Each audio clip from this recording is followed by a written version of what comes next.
South Africa's white paper on citizenship, immigration and refugee protection will be submitted to Parliament in the coming months to be passed into law. It will inadvertently discourage economic immigrants from entering the country under the pretense of being asylum seekers. But the new regulations are not without criticism. For more on this, we speak to Dr. Vusumuzi Sibanda from the African Diaspora Forum, who joins me via video link in Johannesburg. Dr. Sibanda, I appreciate your time. How does the African Diaspora Forum view the proposed withdrawal from the 1951 Refugee Convention and the 1967 Protocol?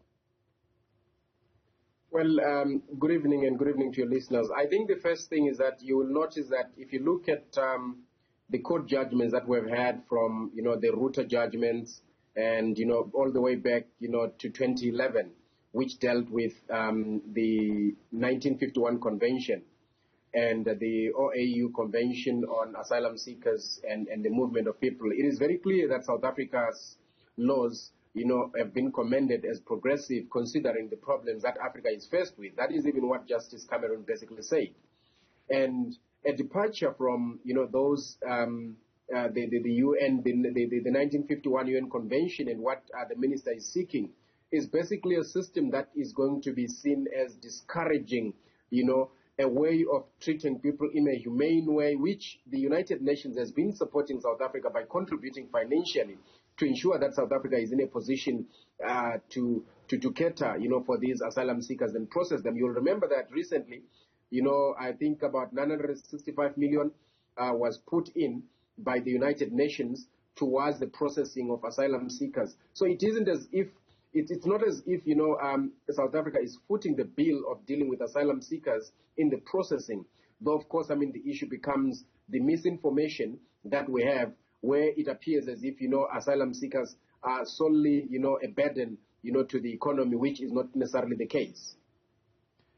To what extent does the United Nations or the authorities that are contributing to South Africa's handling of the immigrants, what is the value of that financial support?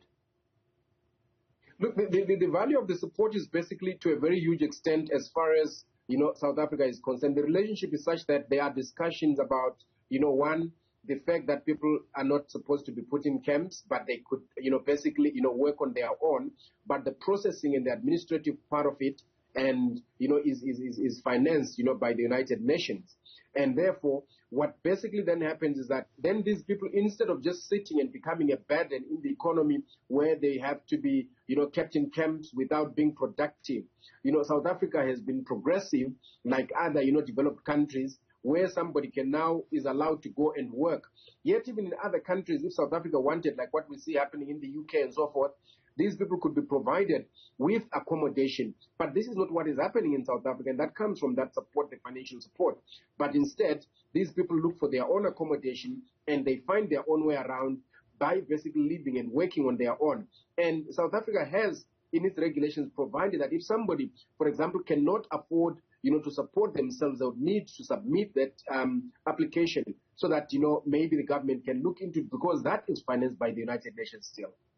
Okay, so let's talk about the potential impacts of the final white paper on citizenship, immigration and refugee protection. What will it do to those factors? Well, look, I think it's unfortunate that what we don't see is that the three pieces of legislation that are actually involved, in fact, it actually turns out to be four, because that is the Immigration Act, the Refugees Act, the Citizenship Act, and the Border Management Act. And the Border Management Act, remember, just came in, just a few years ago, when Dr. Mtsoaledi came to the helm at the Department of Home Affairs. So trying to make, those legislations, one piece of legislation is a problem on its own, because the issue ideally is that each and every one of them deals with a specific area of people's lives that are coming into the country, those that are, migrants, specifically that are not affected by wars and all that. And it is better dealt with in terms of immigration and how they acquire citizenship into the country. And then, the Citizenship Act regulates that. So the minister simply says the idea is to try and bring them together. But if you look at the proposal is basically try and say the minister wants to get rid of the United Nations conventions, to say let us, not accede anymore to the UN convention. And secondly, to try and minimize the interference so that these issues cannot be taken to court when the department errs. So the minister's proposals are almost certainly saying the minister should have, the last say to the extent that the court should not be involved. And hence, the proposal that is talking about, immigration courts. South Africa already has immigration courts in terms of the Immigration Act, and all magistrate courts, by the way, are immigration courts. And to have separate courts from that means that that will be a separate budget that will be required to deal with that. And that is not likely to help the situation. So what would be driving Home Affairs Minister Dr. Aaron Motsoaledi to push for these changes? I'd like to imagine that one of those things might be the influx of immigrants into South Africa, primarily because South Africa is the economic hub of Southern Africa. So we have a vast number of countries that are struggling economically. It seems that South Africa becomes the default, a situation that many other countries may not find themselves in. Well, look, I think the sad part is basically that the migrants that we're talking about, that influx that we're talking about, it is regulated, by, these acts. And the people that are regulated, that become regular in the country, are not a problem. The people that are a problem are people that are undocumented.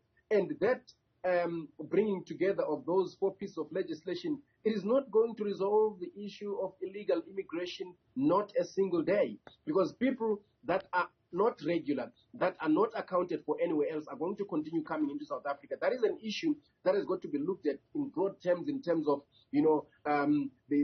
how easy it is to enter the borders, the problems about, the fact that South Africa, the vast majority of its borders are land and people can cross anywhere else. And the solution has got to be found somewhere else, but definitely not in these pieces of legislation. So, unfortunately, we've had the minister from when he was the Minister of Health, that he always had issues, with migrants, to the extent that he said that 80% of people giving birth at hospitals, were foreigners, which is obviously, impossible, considering that if he said 80% of people giving birth in South Africa, which has got 60 million, and say 80%, you want to say that there is tens of millions of migrants in South Africa. So I think that the reasons why the minister is doing that has got to be found somewhere else, but not in trying to resolve the issue of illegal immigration.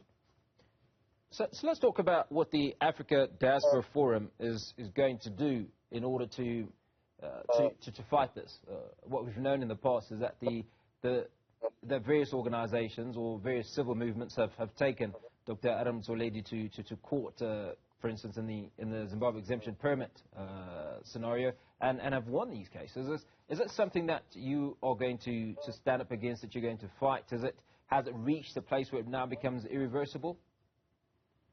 Well, look, indeed, it is. I mean, remember that law has to go to, it becomes a bill. It must then go to Parliament, just the same way that the Refugees Act, was challenged. And recently, in terms of what happened in Cape Town, where certain sections of the Refugees Act were declared to be unlawful. So the same process will have to be done, have it tested before the courts.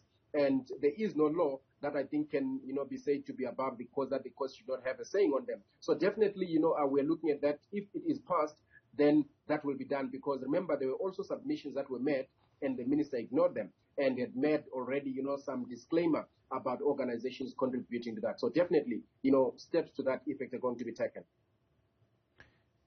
Now, how can the government of South Africa work collaboratively with regional and international partners to mitigate some of these challenges that they suggest they're having?